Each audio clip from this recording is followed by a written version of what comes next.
দীর্ঘ অপেক্ষার পর বিকেলে অনুষ্ঠিত হচ্ছে সরকারি প্রাথমিক বিদ্যালয়ের সহকারী শিক্ষক নিয়োগ 2025-এর লিখিত পরীক্ষা। প্রায় 14,385টি শূন্য পদের বিপরীতে 10,80,080 জন প্রার্থী চাকরির এই প্রতিযোগিতায় অংশ নিচ্ছেন। সেই হিসাবে প্রতিটি পদে লড়বেন 75 জন চাকরি প্রার্থী। এদিকে প্রশ্নফাঁস রুখতে কঠোর অবস্থানে আইন শৃঙ্খলা রক্ষাকারী বাহিনী।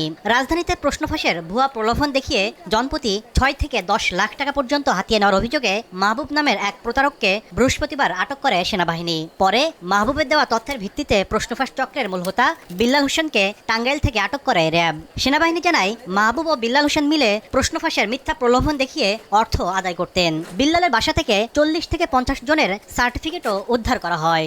মাহবুব সে সবার কাছ থেকে সার্টিফিকেট কালেক্ট করে এবং বিল্লাল তাদেরকে প্রশ্ন দিবে বলে একটা ধারণা দিয়ে তার কাছ থেকে টাকাগুলো আদায় করার চিন্তা ভাবনা করছিল। এখন আমরা তো এই দুজনকেই ধরতে সক্ষম হয়েছি। এদিকে রংপুর থেকেও প্রশ্নফাঁস চেষ্টার অভিযোগে গুলাম কিবরিয়া ও সুমন চন্দ্র নামের দুইজনকে গ্রেফতার করেছে গোয়েন্দা পুলিশ। একটা গ্রুপ এখানে জালিয়াতির চেষ্টা করছে এবং জালিয়াতির চেষ্টাটা করে হচ্ছে আধুনিক তথ্য প্রযুক্তি ব্যবহারের মাধ্যমে।